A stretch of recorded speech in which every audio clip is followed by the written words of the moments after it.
समय की रेत और अदृश्य शहर। एक अजीब रहस्य। क्या आपने कभी सोचा है कि अगर आपका साया आपसे बातें करने लगे तो क्या होगा? या फिर तब जब आप किसी पुराने दरवाजे को खोलें और बाहर निकलने पर वही दिन दोबारा शुरू हो जाए। हिमालय की ऊंची चोटियों के बीच एक ऐसा गांव था जिसका नाम नक्शे पर कहीं नहीं था। वहां रहने वाला 19 साल का एक लड़का ईशान बचपन से एक ही सपना देखता था। एक सुनहरी घड़ी जो हवा में तैर रही है और उसे पुकार रही है। एक दिन गांव की पुरानी बावली के पास खेलते वक्त ईशान को एक पुराना कांच का टुकड़ा मिला। जैसे ही उसने उसमें देखा, उसे अपना चेहरा नहीं बल्कि एक जलती हुई तलवार दिखी।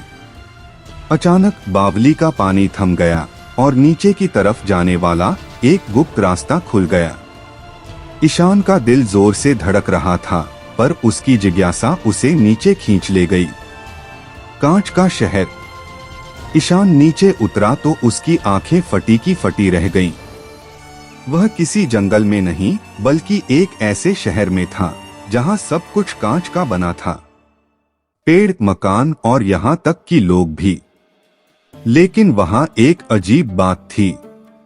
वहां कोई आवाज नहीं थी। सब कुछ म्यूट पर था। वहां उसे एक लड़की मिली जिसका नाम था मीरा। मीरा ने ईशान का हाथ पकड़ा और उसे एक गुफा में ले गई। उसने इशारे से समझाया कि इस शहर का नाम कालनगरी है। यहाँ का राजा समयचोर लोगों की आवाज और उनका कल चुरा लेता है। इस शहर में वही लोग कैद होते हैं जो अपने आज की कदर नहीं करते और आलस में डूबे रहते हैं। मीरा ने चेतावनी दी, अगर तुमने अगले 10 मिनट में समय की रेत नहीं ढूंढी तो तुम भी हमेशा के लिए कांच की मूर्ति बन जाओगे और तुम्हारी यादें मिटा दी जाएंगी। यादों की भूल भुलैया। ईशान और मीरा समयचोर के महल की तरफ बढ़े। रास्ते में उन्हें यादों की भूल भुलैया मिली। वहां ईशान को अपने पिता की परछाई दिखी जो कई साल पहले गुजर चुके थे।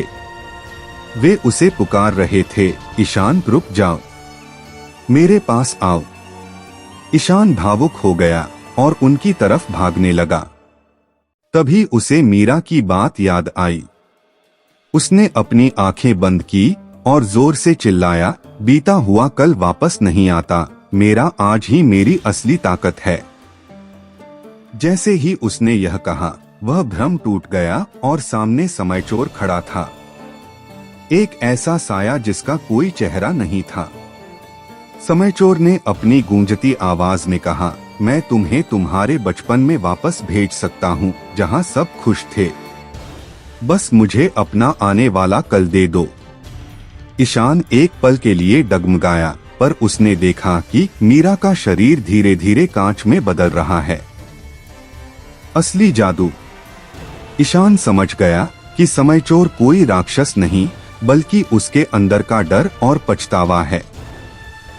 उसने तलवार नहीं उठाई बल्कि महल के बीचों बीच रखी उस बड़ी रेत घड़ी को जोर से जमीन पर पटक दिया। जैसे ही कांच टूटा, समय की रेत पूरे शहर में फैल गई। समयचोर धुएं की तरह गायब होने लगा क्योंकि वह वक्त को कैद नहीं कर सकता था।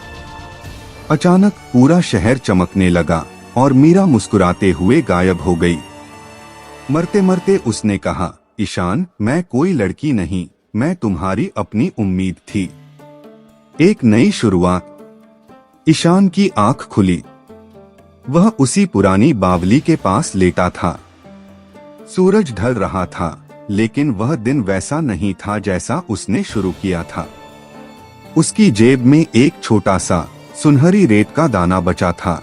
वक्त से कीमती कुछ भी नहीं। उस दिन के बाद ईशान गांव का सबसे मेहनती लड़का बन गया। उसने सीख लिया था कि जो आज को खो देता है वह कल को कभी नहीं जीत सकता। वक्त रेत की तरह है, इसे मुट्ठी में कैद नहीं किया जा सकता, सिर्फ सही दिशा में बहाया जा सकता है।